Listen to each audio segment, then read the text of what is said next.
Hi, this video shows you how to use the musculoskeletal risk assessment tool that you've been given or which you will shortly be provided with. The aim of the video is to show you how to use the assessment tool, the workbook and its functions. So it's not a video on how to actually gauge musculoskeletal risk levels of particular tasks. We'll start by just looking at an overview of your risk assessment process. Firstly, you need to identify which task you're going to assess. So this could be based on injury data, concerns raised by staff, or just as part of a rollout of assessments. Once you've identified the task, spend time observing it. If possible, take a video of a number of task cycles. In other words, a few examples of the longest repeated sequence of actions in the task. You'll also want to record things like weights, work surface heights, and so on. Then you start your assessment process. In the assessment tool, record task identifying details like task name and who carries out the task. In other words, who is at risk. Then you'll be describing the task steps and noting them in the workbook. That is the Excel workbook, and adding photos and video if you want to. Then there's the assessment itself. You'll be using drop-down menus to record scores for relevant musculoskeletal risk factors, and this video will show you how to do that. Once you have used those drop-downs, you'll be clicking on links that will appear in summary tables for any risk factors that are moderate to very high. This will take you to, when you click on those links, it'll take you to a separate box that will prompt you to record details of the risk factor and what can be done to control or reduce that risk. There's additional functions in the workbook. You can navigate up and down the main assessment sheet called the task details sheet by using hyperlinks and buttons. The buttons are along the top of the sheet. And you can also hide unused sections to reduce scrolling and keep it tidy. Also, at the bottom of the main task details sheet, there is a summary table which gives you an overview of the risks and the remedial actions that you will have recorded as you go through the assessment itself. And last but not least, once you've done all your assessment, it's important still to bear in mind that assessing the risk is a means to an end rather than the main objective. So the reason of doing a risk assessment is to identify how to reduce the risks. So far as possible, we shouldn't ever stop short at just doing the assessment. So let's have a look at how the tool or the workbook works. This is my desktop. I'm using a Mac, so it may look a bit different to yours. Basically, over on the right here, I have my file manager. If you're using a PC, it would be a Windows Explorer window. Here I'm in a folder which already has the tool, so the workbook file in it. The tool is simply an Excel workbook file. And the first thing to say is always keep a backup or a blank root copy, if you like, somewhere safe. Preferably keep a few in different folders. To create a new workbook for each new task, just copy and then paste the blank or the root file. You can then just rename the copy in line with whatever task it is that you're going to use it to assess. In this case, I've already been through this process and I've set up a copy of the workbook which I've called Beef Hindquarters Deboning version 1. So I'll start by just clicking on this and opening it. When you click on it, you'll be asked if you want to disable the macros. Do not disable the macros, always enable them, or a lot of the functionality in the workbook won't actually operate. So here we are. This is the top of the main sheet called Task Details. At the top here are boxes for you to fill in task identifying features, the task name, who you are, it's who the assessor is, when the assessment was carried out. The box here where my cursor is asks for the names of people who are at risk. You might want to just broaden this to some kind of team identifier. It's just important that anyone at risk from doing the task can be identified from the description that you put in here. Then you've got a section for describing the task, breaking it down into steps and adding pictures. Next, there is a short section for recording details that the risk exposure tools don't necessarily pick up. These are things that you're most likely best recording during your observations by speaking to supervisors and operators. Underneath that, there is a short section which is pretty important, and this is an aid to your decision making about whether to assess the task as manual handling or upper limb repetitive work. It gives you prompts and instructions to help you make that decision. Next, we've got the assessment tool summary tables. There's a summary table for the MAC, the ART, the push-pull assessment tool, and the QEC. That's the quick exposure check. These are the tables that are automatically populated when you use the drop-downs on the sheets for those tools. Then you've got the detailed risk factor boxes. If a risk factor pops into a summary table above, based on your drop-down selections on the tool sheets, when you click on those factors, when you click on those risk factors which pop up into those tables, it takes you to one of the detailed risk factor boxes, which asks you specific questions about the risk factor or the hazard.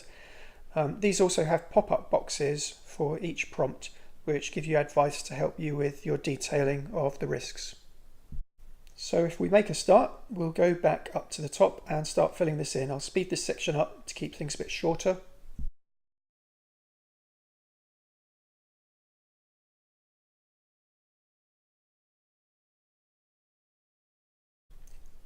When you type in the stages of the task, you can just resize the row to keep it all visible.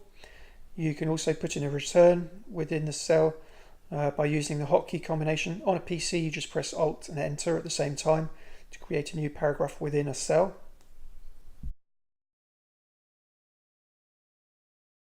Let's look at putting a picture in for this stage of the task. You can either use the main Excel menu to do a file picture insert, or you can just drag and drop.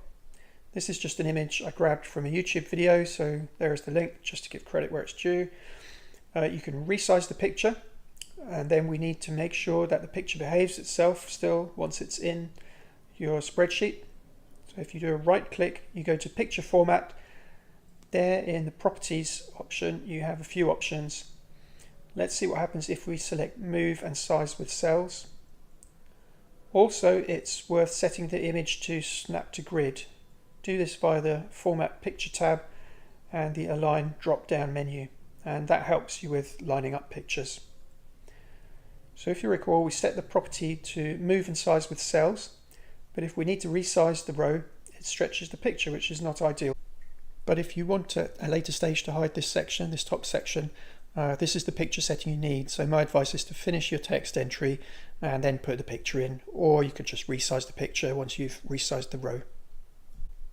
If later in the assessment or at a later stage you want to hide all of this task ID information at the top and the task description details, you can just click on the button at the top that says hide top of sheet, and as you can see, it does exactly that. It brings the lower sections up to the top, and you can bring them back by clicking unhide all, and all the information you've entered comes back and it's all still there.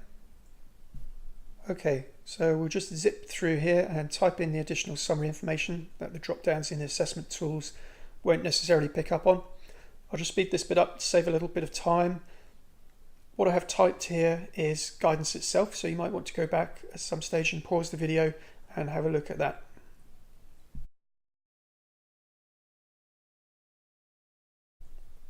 This next bit is a key part of your assessment. This helps you decide what assessment tools to use based on whether the task is a manual handling one, a repetitive upper limb one, or a push-pull one. First thing to mention, the QEC should be used for all tasks because it's a general musculoskeletal assessment tool, and it will help you identify risk factors that the other more specific tools may not. Then if any of these four statements here next to these boxes apply to a task, mark an X next to it. This means you should assess it as an upper limb task primarily, and that means you'll be using the ART tool. If the task involves lifting or carrying more than 8 kilograms, regardless of what else is going on, you should use the MAC. And if the task involves pushing and pulling to transfer loads, use the push-pull tool. So once you've decided which tools you need to apply, like it says there in red, you select the tab which is appropriate for that tool, and then you use the drop downs to score using that tool. So we'll start looking at the tools now. We'll start by looking at the MAC sheet, or the MAC tool. So just click on the tab. First thing is to select the type of activity here at the top. If you click in the cell, a drop-down indicator pops up in the bottom right-hand corner of the cell. If you click on that and select the type of task that you're looking at, you will see that the cells that need to be scored turn green, and those are the live columns. Those are the cells which, for that task, you'll be wanting to enter the scores in. So you can hit delete. You can type delete into that task selector cell just to reset it if you wanted to. So let's assume we're looking at a lifting activity. If you select it, and let's start populating the scores. On the left column, the MAC risk factors are listed. If you hover over the score cell, you get a pop-up which contains the guidance from the MAC, directly from the MAC, to help you choose a score for that risk factor. If you click in the score box, the drop-down indicator appears in the bottom right. Click on that and select the score you've decided on from the list. The score cell changes colour and number to signify the score and the risk level which you've associated with that particular risk factor. And that is how you do it. I won't go through each one in turn. Basically, that is how you carry out your MAC assessment scoring.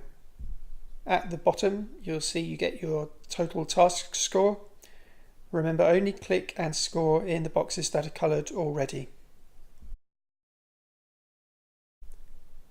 Now, once we're done scoring, click on the Task Details tab to go back to the main sheet, and you will now see in the MAC summary table the risk factors you just scored moderate to very high using the MAC tool sheet. You can always go straight to this table, this summary table, from wherever you are in the Task Details sheet just by clicking on the MAC Scores button at the top of the sheet. Now, if you click on one of these risk factors that's been flagged up in the summary table, it takes you straight to the relevant risk details box lower down in the sheet. In the risk details box, you record additional details and comments about the task. First, you can use drop-downs to identify any existing control measures. You can make a note of any issues you identify. You can use a drop-down to select remedial measures. Remember also that in any of these drop-downs, you can also just type as normal. So in any of these cells where there's a drop-down menu, you can just type it as normal, and whatever you type will go into the overall summary table at the bottom of the sheet, which we'll look at in a bit. Always identify who is responsible for the remedial actions which you've selected. You can identify 2 people or 2 job roles.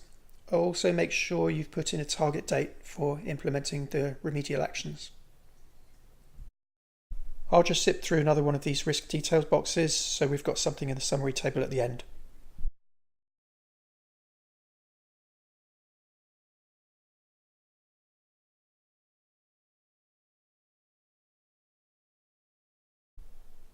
Now, if you go to the top of the sheet, there's a button called Remedial Action Summary. If you click on that, it takes you straight to the summary table at the very bottom of the task detail sheet. And there you'll find the key information for that task risk factor and the remedial actions all reproduced in that table. So this is in here as a useful, quick kind of go-to or a copy and paste resource which summarizes the key output of your assessment. And that is what you intend to do to manage or reduce or control the risks. That's shown you how to assess a risk factor. Then you can just click on MAC scores, which takes you back up to the MAC summary table. And you can repeat the process for the next risk factor until you've done them all. Now we'll take a look at the Art tool that you'd use if you're assessing an upper limb task. If you click on the Art tool tab at the bottom, that will take you to the Art tool sheet. For the Art tool, you have 2 columns, one for the left arm, one for the right arm. You should select scores for both arms unless it's very clearly a one-handed operation. Like with the MAC, you have the risk factors down the left-hand side. At the bottom there is the scores. Then you have the task score. You also have the risk exposure score, which is based on the task score multiplied by duration factor, duration multiplier. In the Art tool, the scores also generate a risk exposure rating. Now if we look at the scoring, it works in the same way as the MAC scoring. First, hover your cursor over the guidance cell on the right. This pops up the guidance. Have a look, decide on the most appropriate score for each arm, then click in the score cell and select the score from the drop down which appears. So you can see that in this example I've put in different scores for the right and left arm. Then you just go through all the other risk factors, scoring them for the left and right arm. I've speeded this bit up for you.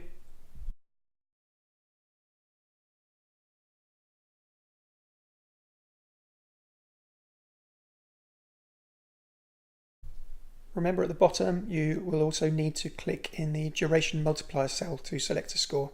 Again, there's guidance next to that on which multiplier to select in the pop-up. The scores are generated and so is the risk exposure rating.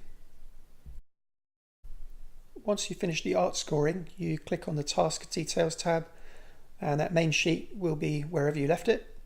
If you click on the Art Scores button at the top, it will pop you down to the Art Summary table.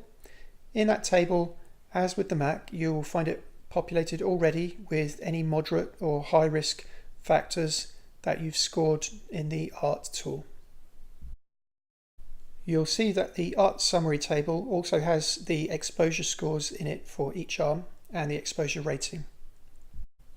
Now all you do is just click on the risk factors showing in the Art Summary table and you'll be dropped down, as you were in the Mac, down to the detailed risk factor box where you can put in additional details about that particular factor. These work exactly the same as the manual handling detailed risk boxes. You have your drop downs. The drop down lists are matched to whether it's a manual handling task or an upper limb task or a push pull task. So wherever you reach them from using those links, in the summary tables, the drop downs you find there will be appropriate to that sort of assessment, that type of task. I'll just speed this up as it's just the same process that you've already seen.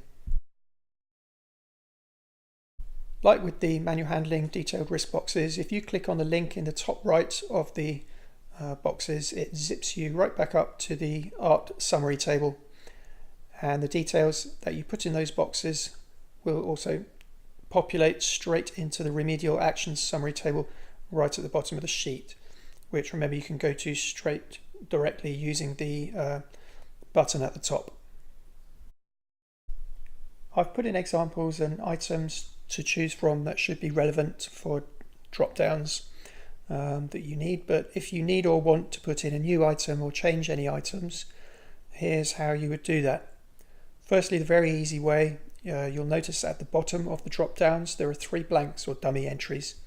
To change those, just click on the lists tab like so. In there you'll see all the drop down lists with titles, so you can work out which one is which, and you can dive straight in and just overtype one of those dummy entries. I'll just type something new in here. Then if you go back to the detailed risk box, which uses that list in a drop down, you will see that there is your new entry in the list, which you can now select. If you need more than 3 new items in the list, you can do this as well. If we go back to the list sheet, on the right hand side there are instructions as to how to do this, but I'll talk you through it now anyway. All you do is just select one or more of the cells near the base of the list, and you grab on the edge of that selection and pull it down to create a gap in the list. Now if you go into the list, if you type a new item into that space, it will now be in the list. Let's just do this and go back to the task details sheet to check it's there, and there it is. And the list is still complete and still includes the last item, so the one that you dragged down. So the next bit of video is about the risk summary table, so I'll just populate this detailed risk box, and that way we'll have something to look at there. Okay, the remedial action summary table. Let's just go to it by clicking on the button at the top here. In here we can adjust the row height to see everything. Now you'll see there is a lot of empty space here, it looks a bit untidy. What you can do then is use the button at the top here to hide unused rows in the summary table. And if I click that, all you're left with are the rows that actually have entries. So if you are cutting and pasting it and so on, that makes it a bit easier. and you can unhide everything again just by clicking here. Now we'll take a look at the push-pull assessment tool. It works in just the same way as the Mac and ART tools. You've got your button on the task detail sheet that takes you to the push-pull tool or the push-pull tool summary table. It's blank at the minute, but like the others, it will fill up automatically when we start scoring the risk factors. Use the push-pull tool if something is being pushed and pulled between locations. If something's being pushed and pulled in a static task, then in more all likelihood you should be applying the ART and the QUEC instead of the push-pull tool. So if you click on the push-pull tool tab, it takes you to the sheet where you enter your scores. Once again, you've got the risk factors down the left-hand side, drop-down menus when you click in the cells, the guidance is in pop-ups to the right as before, or as in the ART tool. Apart from the exertion scores, which I'll come on to in a minute, the scores are actually descriptions, and you just select the most appropriate description, and that will generate a numerical score which contributes to your total task score, as you'll see at the bottom. When it comes to the exertion scores, as it says in the guidance, you should use the BORG exertion rating scale. So if you go to the tab at the bottom of the sheet of the workbook called BORG RPE, click on the tab, and that brings up this table, which is the BORG RPE scale, or the rating of physical exertion. You'll need during your observations to get your operators to rate their perceived exertions based on this scale and based on the descriptions in the scale. It's an imported image, so you can just copy and paste it into a document to print it and so on if you wanted to do that. Now if we go back to the push-pull tool sheet, I'll speed this up a bit. You go through selecting the appropriate score or description for the risk factors, checking with the guidance as you go.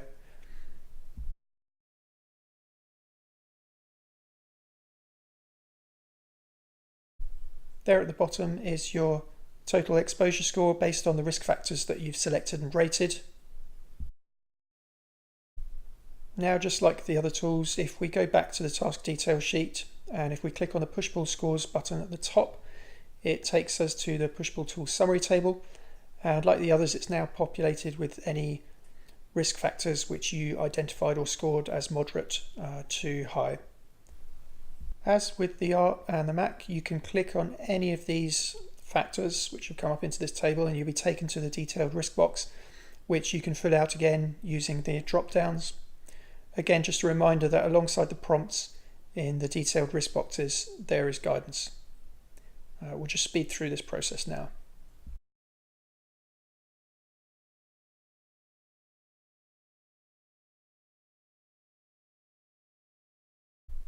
When we go down to the remedial actions summary table, you'll see now that in addition to the ART demo stuff that we already had, we've now got an entry for push-pull. Just as before, we can hide any of the unused rows. Now we'll take a look at the QUEC, or Quick Exposure Check tool. QUEC is a whole body MSD exposure assessment tool. My recommendation is that you do it for all tasks, and it will help to identify musculoskeletal risks that may not be picked up by the specific ART or Mac tools. This is important, particularly for tasks which are on the boundary between manual handling and upper limb activities. In other words, tasks where it's kind of more difficult to make that decision to distinguish between them. There is a summary table for the QUEC scores in the task detail sheet, just like the other tools. If we go down to the QUEC tab to go to the scoring sheet, you'll see that it looks quite different from the other tools. It's still pretty straightforward using drop downs, so don't be too alarmed. For each risk factor or consideration, if you hover over the cells with the little red triangles in the top right corner, you get your guidance on assigning the scores. You click on the score cells and use the drop downs just like before. Take care when scoring the back here because you are to select only one of the back B scores as the guidance says. So just carry on going through selecting the appropriate scores for the particular factors, risk factors. You can see as you go through that the QUEC total exposure scores change and the colours of the score cells change to indicate low to very high exposure for those particular body areas. There's essentially two parts to the QUEC, the observer assessment and the workers assessment. For the workers assessment, you'll need to go through the questions and ask the staff who are actually carrying out the task, and then replicate or put those scores into here using the drop downs. I'll just speed this bit up a bit, and you can see how the total exposure scores are still changing here now.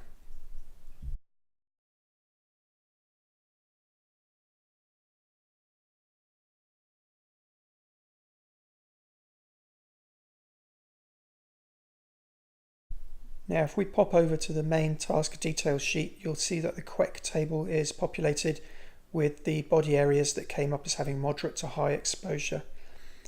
Because this is slightly different in that these are not risk factor labels as such, when you click on one, it takes you to the top of the start of the detailed risk factor boxes, which are most likely to be relevant to that body area. So for example, if the back is flagged up, when you click on it, it takes you to the top of the manual handling detailed risk boxes. There's a good chance that unless you're doing the QEC assessment first, that if you've already done the MAC or the ART, depending on which issue you're looking at, you'll have already found that you've completed the relevant boxes. For example, if we click on the arm link that's appeared, we drop down to the detailed risk box for the upper limb tasks, and by, in this case, happy coincidence, you can see that it's already been filled out. So we've looked at the MAC, ART, push-pull tool and the QEC tools, but there are also the common risk factors to look at in more detail. These are aspects of the work that are potentially important, but not necessarily picked up by the tools which we've gone through so far. There's no assessment tool for these as such. If you click on the button at the top, you are taken to the top of the first detailed risk box for common risk factors. The common risk factors should be considered for all tasks. First, you've got here the psychosocial risk factors, whether there's an issue or whether there are remedial or existing control measures. Then there's the work environment risk factors. Underneath that is employee capability risk factors. And last but not least, there are PPE related risk factors. Just as with the other detailed risk boxes, there are detailed prompts and guidance to help you make a decision about what to record in here. I'll just speed this bit up so that we don't have to sit through the whole process again. It works in just the same way as the others that you've already seen.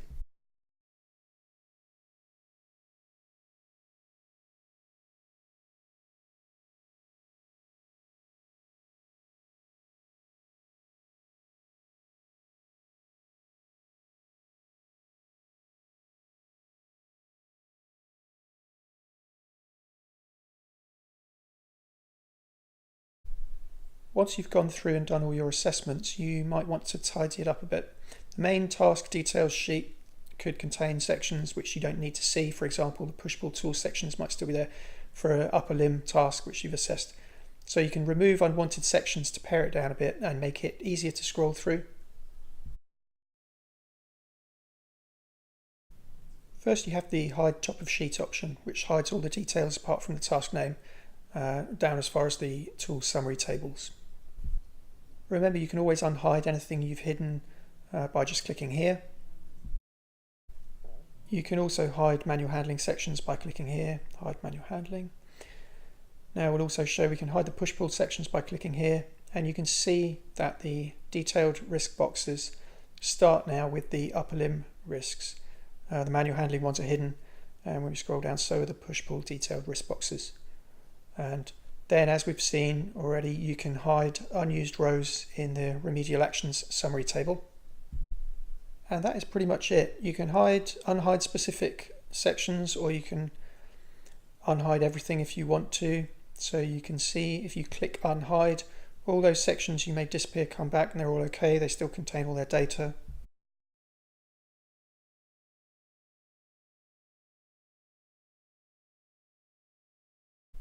Sometimes Excel has a bit of a wobble and decides to resize comments boxes and shrinks them so contents are hard to read. If that ever happens, just click on this button on the far right and it will reset the size of the comments boxes to fit the contents. That's all for this video. Key tips to bear in mind are, firstly, don't rename tabs. If you do, the links between the sheets won't work properly.